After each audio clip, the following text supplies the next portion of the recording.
rabo min indillahi. Littafin abokin fira kashi na 1 wallafar Dr. Muhammad Mansur Ibrahim Sokoto, wanda ni Muhammad Zaharuddin Usman na karanta. Labari na 5, rabo min indillahi.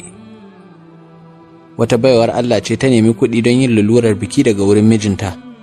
Ta ce masa, mai gida, ina da buƙatar kuɗi don zuwa bikin ƙawata idan Allah ya baka. Buɗar bakinsa sai ya ce, ki je ke ma Allah ya baki mana. A cikin jin zafin maganar mijinta, ta fita ta goya ɗan ƙaramin yaronta ta nufi hanyar garinsu inda ake biki. A cikin dajin da ke tsakanin garin mijinta da garin iyayenta, sai ta ji kukan zaki wanda ya tada mata da hankali matuƙa. Sai ta samu wani wuri mai sarƙaƙiyan bishiyoyi ta ɓuya a cikinsa.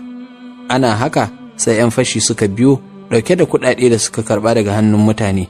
Suka zo kusa da wurin da take ɓuya suka shimfiɗa wani babban zani, suka zuba kuɗi suna shirin rabawa a tsakaninsu. Wannan mata bata san da su ba, kuma bata ji ɗuriyarsu ba, bata kuma san da ta kwance yaro da ke goye gare ta ba, saboda tsoro da firgici da take ciki.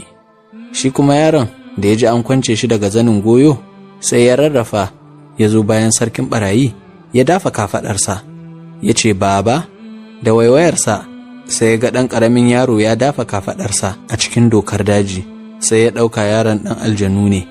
Nan take ya ƙwale ihu.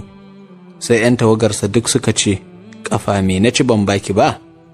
A lokacin da wannan mata ta ji ihu da ƙarar sheƙawarsu, sai ta lura yaron ta bashi tare da ita. Ko da ta sheƙo, sai ta ganshi tsakiyar kuɗin ɓarayi yana wasa abinsa. Ta duba gabas ta duba yamma bata ga kowa ba. Sai ta ɗauki kuɗin da yaron gaba ɗaya ta goya a bayanta, ta nufi hanyar gidan mijinta cikin hanzari babu saurarawa. Da ta iso gida, sai ta sauke yaronta ta nemo katuwar kwalla ta zuba kuɗin nan. Da mai gida ya shigo, sai ta kira shi ta nuna masa.